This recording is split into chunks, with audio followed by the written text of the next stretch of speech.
Hi, I'm Doug Draper with Acme Distribution and the Denver Transportation Club. I am pleased to present a 10-episode series, Supply Chain and Logistics, The Storytellers. The series is brought to you by CAP Logistics. CAP Logistics are experts in customizing transportation solutions for every need. Please visit CAP Logistics at caplogistics.com. So today's topic is all about tariffs. And it seems like every time we blink our eyes, things change a little bit. So Bonnie with CAP Logistics is here today. Thank you so much. Yeah, thank you for having me. All right. So let's jump into it. It's October of 2018. Things seems to be a moving target. So, what's the latest and greatest related to the Chinese tariffs that are coming around? Yeah, we've had a summer that's been pretty volatile. So at the moment, let's kind of recap. Yeah. Tariffs are a duty that are assessed on imported goods coming into the U.S. And in 2018, there have been several updates that radically impacted importers or people that are here within the United States that are buying product from overseas and bringing it inbound. And there's actually two changes, and you don't hear good communication on both of them. One of them is called Section 232, and one of them is called Section 301. Section 232 is actually very specific. It's the one that you hear the most about, which is specific towards steel and aluminum. And contrary to what people believe, it's not just steel and aluminum from China. It's actually from almost every country. Only 4 countries were exempt from it. So this is the one that's been talked about quite extensively. It went into effect on March 23rd, again in April 30th, and again May 7th, and again May 31st. So as you can see, quite a bit of change over the last few months. The 4 exempted countries are Australia, Argentina, Brazil, and South Korea. However, those 4 countries do have quotas with respect to the amount of imports we can have from those countries. So what this means is importers who are buying the steel products that fell into those updates are actually being hit with an additional 25% Right, that's a good duty. point. Yeah. It's an additional, it didn't change, it's an addition to. Exactly. And even some countries, namely Turkey, it's all the way up as high as 50% additional tariff. Aluminum, however, is just a 10% additional tariff. So that's Section 232. Again, it's the one we've heard the most about, the one affecting steel. Section 301 is also an additional 25% duty, and it added 818 products from several countries in effect July 6th. And then 279 more products were added August 23rd. And just as recently as September 24th, close to 6,000 Right. additional products were added. And they started out with just a 10% duty. But if negotiations between our country and some Asian countries don't fall in line in the next couple of months as planned, those same tariffs will rise to 25% effective January. That's crazy. Yeah. So you talked about 2 things. There's lots of dates that you had referenced and lots of different commodities and lots of different amounts. Who sets all this, right? I mean, you talk about the process and how the government works, but all of a sudden tariffs are changed in a matter of days or hours. Like, so who makes this decision, and then where did the 25% come from? Yeah, so there are a number of ways in which this change can take effect. These were actually executive orders. So straight from President Trump's office, he really dictated, and I'm sure with consultation from the U.S. Department of Trade, what commodities would be impacted, what that percent would be for the desired results that they were looking for. But what's interesting about that is those implementation dates are very quick. So they don't have to go through legislation in order to get approved. And so there isn't kind of that opportunity then for importers to really brace, be aware, and make changes potentially to their buying plan. Right. It really, most companies are buying 6 months to sometimes a year out and placing their purchase orders, already have made deposits. And so they're really caught in this mix where what was forecasted in terms of their total landed cost for that product is now going to be substantially higher. Right. One thing I didn't really understand until we were talking earlier is the duty is impacted upon entry. So we've had some customers say, "Oh, doesn't really apply to me now because I've already submitted my purchase order."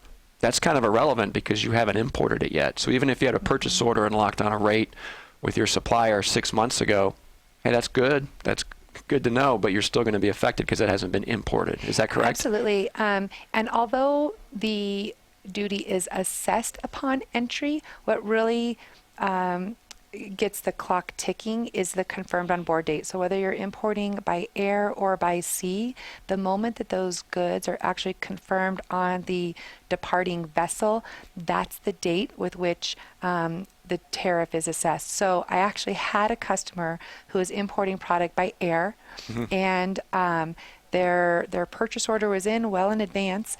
The freight was picked up by the carrier. It was brought down to the airport in Shanghai and actually made flight at 11:50 on September 22nd. The latest round of Section 301 tariffs went into effect on September 24th at midnight. So they made that time by 10 minutes. Wow. And I actually had to go back and argue because as the entry went through customs, they did indeed get assessed that additional tariff amount. And I was able to successfully argue as to why they shouldn't be assessed on that particular shipment. But had it left just 11 minutes later, that new rate would have applied. Wow. That's crazy. Yeah. How finite it is related to that. And I think a lot of importers, one, there has been such consistency with respect to the process of importing, and that's comforting. And so they've all been very comfortable in their terms of what they buy, when they buy, how they place their orders. And so really to have this volatility is just causing so much chaos. In addition, there's a lot of misunderstanding, such as what determines when you're going to be impacted. Is it the date of purchase order? Is it the date of confirmed on board? Is it the actual date of entry? Right. And so there's just so much misunderstanding that it really does take some professionals, customs brokers, in order to really understand and help, I think, consult their customers. Right. Yeah. You've used terms like radical change and time frames happen very, very quickly. So if I'm an importer, like what can I do? Like, hey, I'm trying to do the right thing. I've been doing this for years. I'm working on finding the right sourcing, and all of a sudden these changes happen. So what are my options as an importer? Yeah, the first thing I would do is I'd reach out to your customs broker. If you don't have one, I mean, Cap Logistics, of course, is a great customs broker, but there are several around the country. And so I would reach out to your customs broker and first of all, find out whether the products that you import now or that you're even thinking about importing into the future currently fall under the classifications that are going to be hit with an additional tariff. That way you can understand right away if you're impacted or not. If you understand that you are being impacted, at that point, you do have options. So, you can look at potentially some other sourcing opportunities. So, for example, I've got several customers who are negatively impacted and going to have to pay higher landed costs than importing their products. So, although they can't completely stop their supply chain and cancel existing orders, they are at this moment, we've helped them source like manufacturers in Mexico or Canada in order to start placing purchase orders in those countries. It'll do a couple of things. It will, we've just finalized what's, people call NAFTA 2.0, which is correctly called the USMCA agreement. So we now know and we have confidence that those countries are going to be safe moving forward as far as tariffs go. So now you can look at that and say, I can have a long-term sourcing plan from Mexico or Canada. In addition, you're not going to have those additional duties or tariffs on those goods. And there's also some benefits with shorter lead times, with shorter and less expensive transportation costs. So a lot of good things coming from importers can look at other sourcing models. Are there services or resources out there? So I'm importing from China. I just got hit with an extra 25%. I want to do the right thing to help support America, but I have no idea who in Mexico can provide this product or who in Canada can provide this product. Is the government providing resources, or is there things out there to say, here's some good alternatives to find other sourcing channels? The government's doing a couple of things. So if you find that your products are being impacted, On certain sections, sections 232 or section 301, depending on what phase of implementation you're looking at, the government has provided an option where importers, if they can validate and substantiate a case, they can apply for relief from the tariffs. There are hard stop dates in order to do that. That are quickly approaching.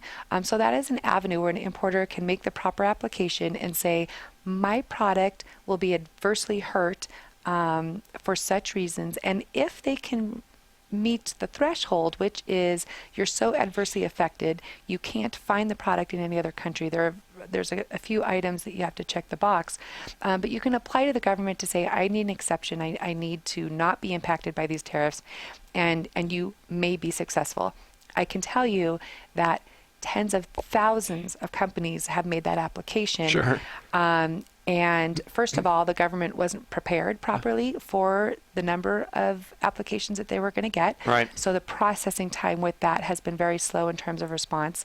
And secondly, the threshold is really set so high that very few of those applications are being accepted and actually put into place. Yeah. So yes, there is an option by the government, but it's not really helping a ton of importers. For those importers that is not going to be viable, there are sourcing agents that can help. I know, for example, CAP Worldwide has an arm that does help customers who are looking at sourcing anywhere in the world, Asian locations as well as Mexico, Canada, and we've been very successful with some customers finding manufacturers in Mexico and Canada in sometimes under 2 weeks that provide like quality and really good work. So I'd be happy to say, yeah, we're an option. Yeah, perfect. Put that into the unintended consequences category with everybody submitting and saying I'm being adversely affected. So what was, other than the obvious, and I don't want to get down a political discussion here, but what was the ultimate original goal with putting in these tariffs? Was it punitive, or was it just allowing people to find sourcing options in other areas? No, the U.S. government had some true objectives. And of course, the original Section 232 with respect to steel, I mean, the steel industry has lobbied for several years, both the current and prior administrations, as to the unfairness with respect to cheap steel coming in from China. So really that was kind of the core of the conversation. And so the result of the Section 232 tariffs is kind of their success with respect to that lobbying. However, with Section 301, it's really gone now past that. And that argument is really that the U.S. government says that our economy is negatively impacted because of other countries' lack of protection for our IP. So by increasing these tariffs, we are really hoping to get other countries to come to the table to say that they're going to trade in a more fair manner by not subsidizing cheaper products and also by protecting our IPs around the world. There are some other arguments being stated, but those were really the core arguments to be had. Gotcha. So so there's the core argument. How did the world react? Right. So we know what the intent was to lay out the tariffs, and what did the world say? Yeah, right now. Or it's what really are they difficult. saying? I should say it's happening so fast. Exactly. It's like we're living it in the moment. It's difficult to say right now if our goals are being met. So the world has actually reacted, and it depends on where you get your news. So if you get your news here within the United States, you have a lot of people that are saying this is working. Steel purchase orders are up. However, I can find just as many people that now looking at the cost of steel here in the U.S., or because the steel industry wasn't fully prepared to move as quickly as they needed to, they have in turn just decided to cancel some purchase orders. And so projects are being put on hold. Therefore, some jobs are being impacted here within the U.S. So you can really find people on both sides of the fence saying whether it's working or it's not working. As far as the world goes, if you look at the U.S. news, the U.S. now says between today and January, if other countries don't kind of come into line where we want them to from a trade negotiation perspective, we could take some of our tariffs that are currently at 10% and raise them all the way up to 25%. Again, kind of just adding a little bit more pain into the Sure. global economy and the process. The world, however, has said, you know what? In the WTO, which is the World Trade Organization, there was a process. If any country felt that its economy was being negatively impacted by cheap products or IP or a variety of manners, the World Trade Organization, which the U.S. is a part of, had a process in place where that country could go to them and utilize the World Trade Organization process in order to help negotiations with those countries and find the balance of how do we continue to do business but in a more fair manner. The U.S. decided not to use that option. Right. We went down the path of executive order and to put these tariffs in place. So the rest of the world has said, you know what, we are going to follow the organization's processes. And so you've got other countries utilizing those methods to now say that the U.S. tariffs that have been put in place are now harming their economy. And it's interesting because I think just from a pure terminology perspective, you know, here in the U.S., they'll say, hey, we've got potential retaliatory tariffs from Right. other governments Absolutely. in order to cause the U.S. harm. If you look at the news as the world sees it, other countries are saying, not necessarily, we're using the proper process in order to do reciprocal tariffs. So a very different shift on word. One kind of, you know, has a different tone about it where it seems like we're doing, you know, other countries are doing harm to us, and the rest of the countries are saying, no, we're just kind of meeting you right where you went, and so we're going to be reciprocal in terms of the amount of tariffs that we're putting in play. Interesting. Yeah. Yeah, and it's just moving so rapidly. Exactly. Everything else. So Exactly. let's take the conversation a little bit here to Colorado, because the average person may say, yeah, steel, that's a big, gigantic boat, and it doesn't really impact me on my day-to-day. I got to go buy milk, and I got to cook dinner tonight and everything else. But that second or third or fourth wave of tariffs that came in most recently at the end of September, there was a lot of things that had nothing to do with steel, a lot of commodities. And looking at the list myself, being in the outdoor industry world and Colorado, you're looking at jackets and gloves and hard goods and things that would impact me when I go into a store, a retail store. So why all of a sudden did it go from, you know, from steel, which people may not really understand the direct impact, to all these commodities that will definitely be impacted? Is it just more of the same, that we're just trying to level the playing field, or why all of a sudden go from one? Well, my question is, why all of a sudden steel and aluminum, and all of a sudden there's 6,000 to everything? Yeah, I mean Almost literally everything. to everything. You know, again, that's where the argument came in that was made by our current government that the U.S. was being, our entire economy was really being so negatively impacted to such an extent that this was going to be necessary. And so hence they and that's where I think there's so much miscommunication or misunderstanding, where everyone does talk about the steel. And so you think to yourself, well, I'm just an everyday consumer, so I don't buy steel, or I manufacture jackets, so I really don't worry about the steel tariffs. But what happened very quickly then, that people really weren't prepared for, was those additional almost 6,000 products that are coming in. And so it hits everything. I mean, it hits basic food products, it hits dairy, it hits fish, it hits poultry, it hits, you know, washing machines and dryers, subcomponents. So it hits those things that end consumers are actually going to buy. In fact, to such an extent that you actually have entire industries. So you've got the agriculture industry right now who there's a couple of things going on. Imports then are becoming more expensive, but at the same time, as other countries are putting then those reciprocal tariffs on our products, our export tariffs, our products that we want to export become more expensive to other countries that are buying them. And so we have seen a humongous decrease in the amount of U.S. exports all of a sudden that are going out of the country. So you've got an entire, agriculture department now applying to the U.S. government for our own subsidies to say, hey, you just negatively hurt us Right. with close to $16 million worth of cost. So now we're sitting here on soybeans and corn and cherries that we can't export as a result. So, hey, U.S. government, we need you to come in and help us with some subsidies in order to offset those costs. So you've got some of that going on. Is the government offering up those subsidies?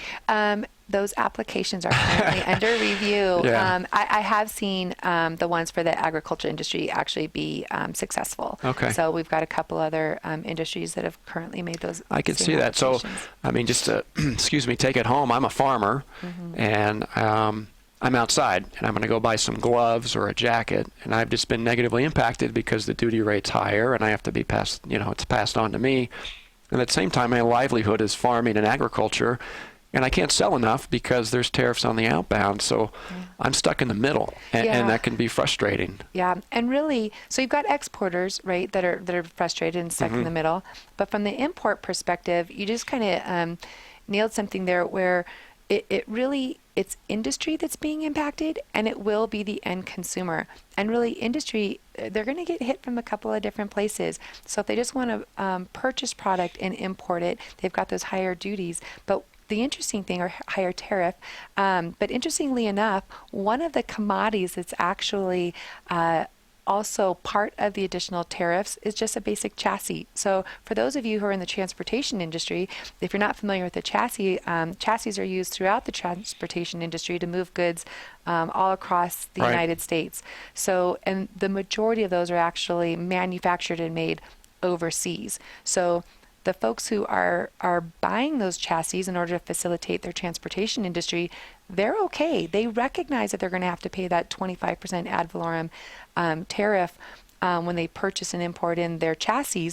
But what's going to happen then is they're simply going to pass that cost on to then the freight forwarders and the truckers who use those chassis to then deliver goods.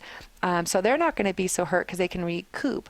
But what's going to happen then is the carriers who have to utilize those chassis and have to pay higher costs for those chassis are then in turn going to have to again put that onto their end customer, who is ultimately the importer or buyer of the product. So they're going to be impacted in a couple of different ways, not only in the tariffs, but also in their rising transportation costs as some of those areas that are being impacted as well. Yeah, it's the trickle-down effect, and some positive, some negative. But exactly. Yeah, it's pretty crazy. So what's next? What do you think is going to happen next month? As crazy as things have been going. I think the next couple of months are really going to be other countries responding. So again, they're currently evaluating their reciprocal tariffs, and if those go into play, to the extent that those go into play, will then cause our government to react. So, and again, the next time frame that we're looking at is really in January. So we've already said what our response will be, and our response will be taking those almost 6,000 products that impact day-to-day people, and taking that tariff from a 10% to a 25%. So we do kind of know what our next step is. And, and then you've got some people on the government that are saying, well, we've got November elections coming up. And so if Democrats can be successful and winning congressional seats, there has already been legislation written within the Democratic Party that would go ahead and say, we're going to remove this executive order and we're going to take everything back to normal.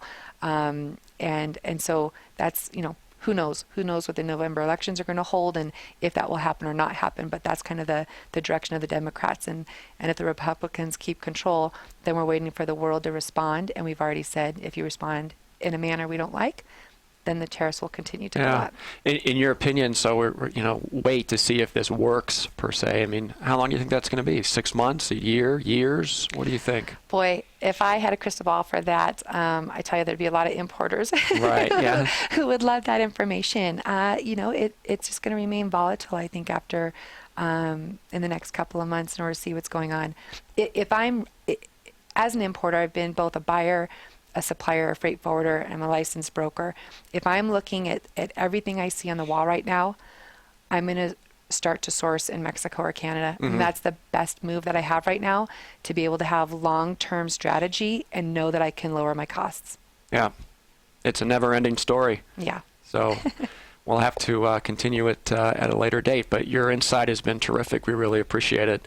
And thank you for joining us today on Connect and Collaborate, featuring the supply chain logistics, Storytellers. You've been a terrific one today. Thanks, Bonnie. Thanks, Doug. Okay, take care.